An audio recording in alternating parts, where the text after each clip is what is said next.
Hello everyone. Today join Wilderness Hunt Quest to explore legal bear hunting in Alberta, Canada. Let's begin. In the middle of the hazy dawn in Alberta, Canada, a gunshot pierces the silence. The sound echoes into the valley, echoes through the mist-covered pine forests, then disappears as if caught in a sandstorm by the wilderness. The beast weighs nearly 100 kilograms, completing the wet ground. No longer a scene from ancient hunting movies, but a reality that is happening every day among farming communities in the North American wilderness. Here, humans and nature are entering a never-ending game of wriggling, where survival is decided by a single shot. North America, the land of black forests and deep lakes, is witnessing a strong growth of black bears. We no longer just wander in the woods. When food is scarce, men follow the slopes, cross the grasslands, and then head straight into where humans live. At first, it was just a few trash can hyacinths, but in a few moments, the whole herd began to destroy the fields, dig up the apple orchard, crush the beehive, and even break into the house door. At night, those shadows gradually disappeared under the backyard lights. A slight noise was enough to make the farmer jump, clutching his gun, waiting. The government had organized many times to capture them, attach tracking devices, and release them back into the deep forest. But when winter passed, when hunger returned, those bears still came back, as if the white string between them and this land never protected. Cooling down, material damage, and human courage exhausted, many people were forced to take up arms, not to intensify the war, but simply to see. However, hunting black bears must be a game of chance. It is a technique, cold, precise, and full of risks.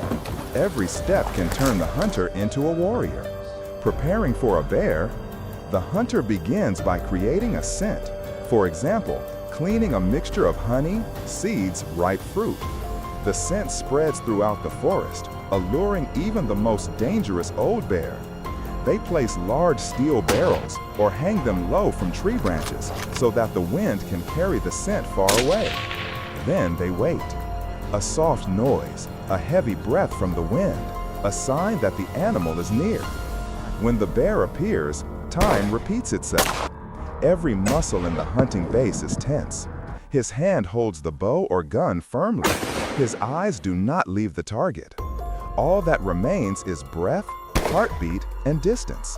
When the bear mounts down and charges, he pulls the bowstring, slowly, tensely, then relaxes. A short hiss sounds. It all ends in a moment. One shot, one life.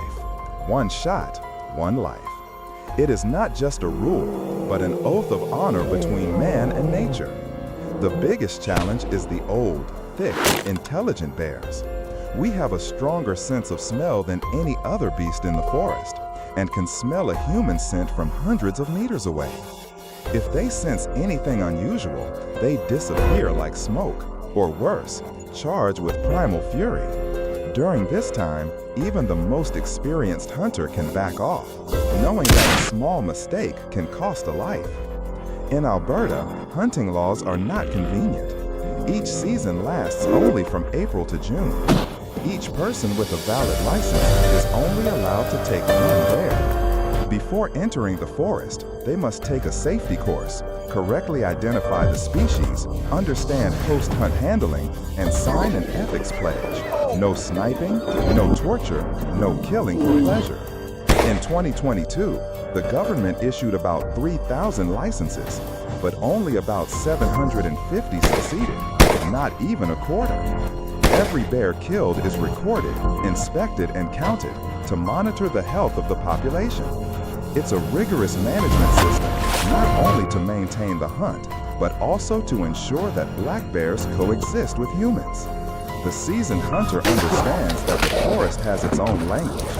They read footprints in the mud, scratches on tree trunks, bits of fur caught in bark, or even the faint scent of musk on the wind. Every detail is a clue to where the animal is hiding. Bears often appear near places with abundant food sources, orchards, bee farms, even garbage dumps. Hunting a bear is not just the result of the shooter, but also the absolute harmony between man and nature. In that world, safety is always the first priority. Hunting rifles like the Ruger Hawkeye or .338 Winchester Magnum are the popular medicine. Powerful, accurate, enough to take down a full-grown bear with a single powerful and dangerous shot.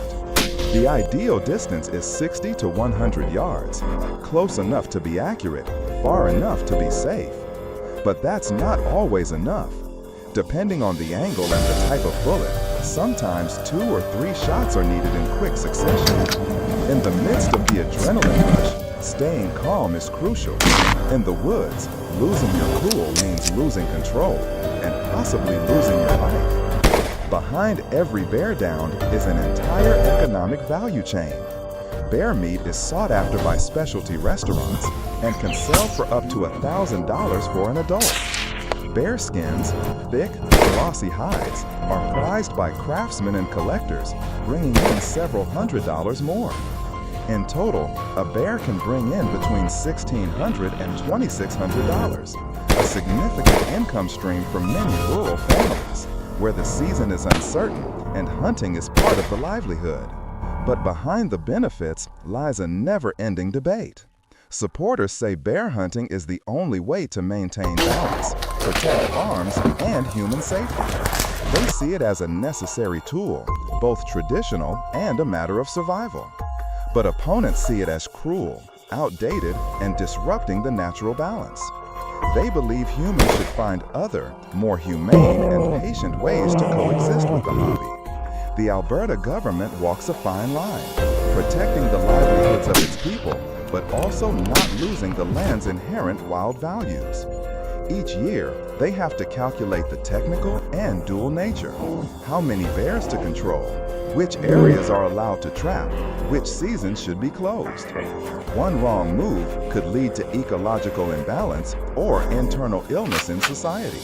It's a game of numbers, emotions, of wisdom and compassion. Yet, amid all the arguments, the people living on the edge of the forest continue to live their lives. They wake up in the dark, look around their camp, then quietly check for tracks at night. In their eyes, bears are not just animals. They are symbols of wild power, part of the spirit of the land. They don't hate, they don't worship, they simply learn to coexist. As night falls on the Alberta forest, the wind rustles through the trees like the breath of wandering bears. In the jungle, a man clings his gun, eyes fixed on the darkness. He knows that tomorrow, everything will begin again. The hunt, the survival, and the journey of training between man and nature. A single shot can save a season, or lose forever a creature of the deep forest. And the final question still echoes in everyone's mind. Can man protect himself while preserving the wildness of nature? Or will there come a day when the last gun sounds and the forest is silent?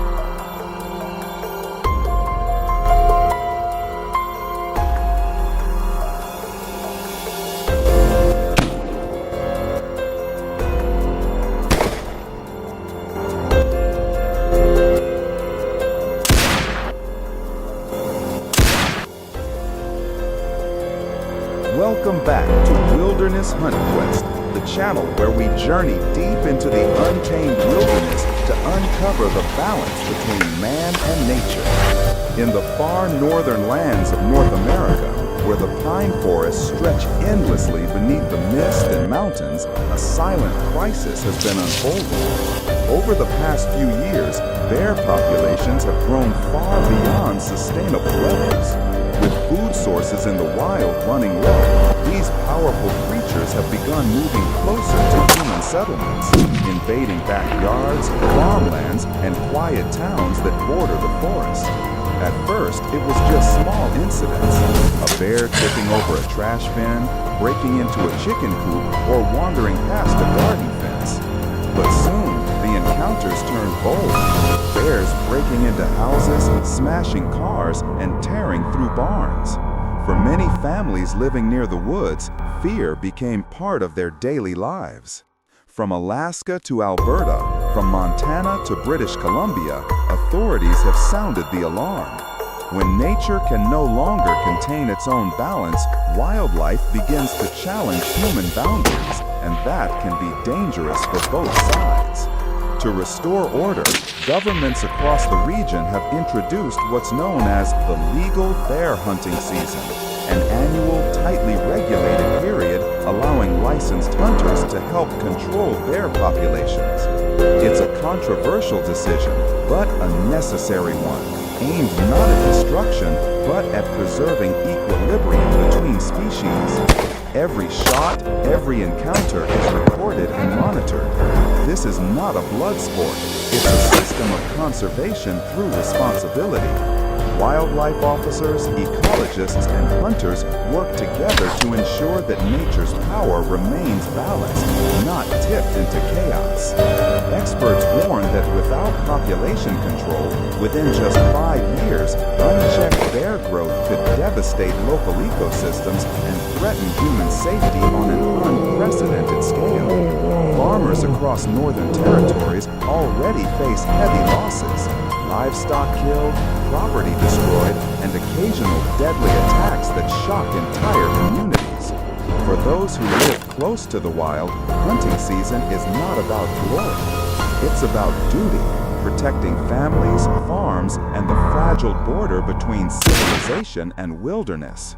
Professional hunters train year-round, following strict weapon and territory regulations, ensuring that every hunt serves a purpose, not for trophy, but for balance. And so, when autumn comes and the air turns cold, hunters once again walk into the deep forest, moving quietly through the mist with rifles in hand, guided by instinct, discipline, and respect. Because out here, each bullet fired is not just a shot. It's a choice between survival and imbalance. This is not a story of violence or hatred. It's a story of coexistence, of boundaries drawn by nature itself, a reminder that humanity and the wild are forever intertwined.